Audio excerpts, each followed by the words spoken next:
Hello welcome to be banker दी संजीव। स्वागत है दोस्तों हमारे चैनल बी बैंकर में। स्वागत है इस वीडियो में। दोस्तों इस वीडियो में आपको बताने जा रहा हूँ माइट के प्रयोग, कैसे आपको यूज़ करना है माइट को while reading, while writing, while speaking, कैसे आप इसको यूज़ कर सकते हैं बताऊँगा बिल्कुल आसान भाषा में, आसान शब्दों में, आसान तरीके से। बने रहिएगा वीडियो के अंत तक। चलिए शुरू करते हैं।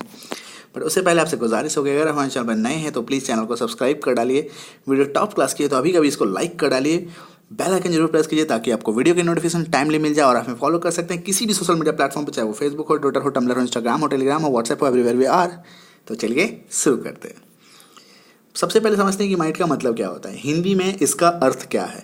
हिंदी में माइट का अर्थ है शायद, अर्थात शायद सकता हूँ, शायद सकती है, शायद सकता है, शायद सकते हैं। ऐसा कुछ भी वर्ड जो है, अगर आपको ऐसे कोई भी लफ्ज़ अगर किसी सेंटेंस में दिख जाए तो समझ जाइए कि आपको माइट का यूज़ करना है। जैसे शायद बारिश हो सकती है, शायद वह आ सकता है, शायद वह रो सकता है, शायद वह जा सकता है ना।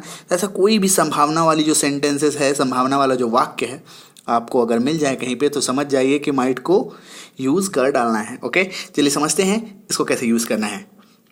माइट के साथ वर्ब का पहला फॉर्म जाएगा। माइट के साथ वर्ब का पहला फॉर्म आपको यूज़ करना है।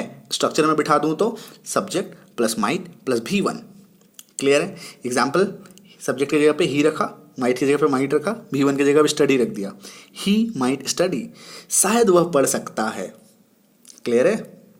चलिए एक और एग्जाम्पल ले लेते हैं। अभी इस बार V1 की जगह पे रख दिया कम को और सब्जेक्ट की जगह पे रख दिया V को, तो वी माइट कम, शायद हम लोग आ सकते हैं। क्लियर है। Subject plus might plus V1, very simple. We might come, शायद हम लोग आ सकते हैं। क्लियर है।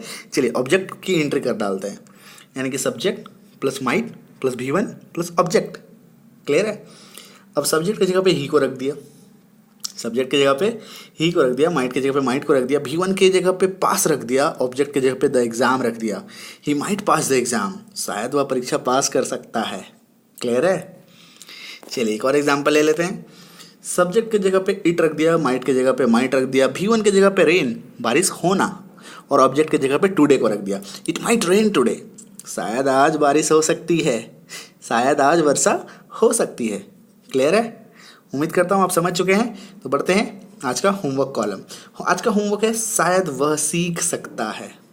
शायद वह सीख सकता है, इसको ट्रांसलेट करके हमारे कमेंट बॉक्स में आप टाइप कर डालिए और ज़रूर से ज़रूर इसको कमेंट कीजिए। और अगर आपको सीखने में थोड़ा सा भी प्रॉब्लम है तो प्लीज़ वीडियो को रिवाइंड कीजिए, फिर से देखिए, डेफिनेटली आप ट्रांसलेट कर पाओगे।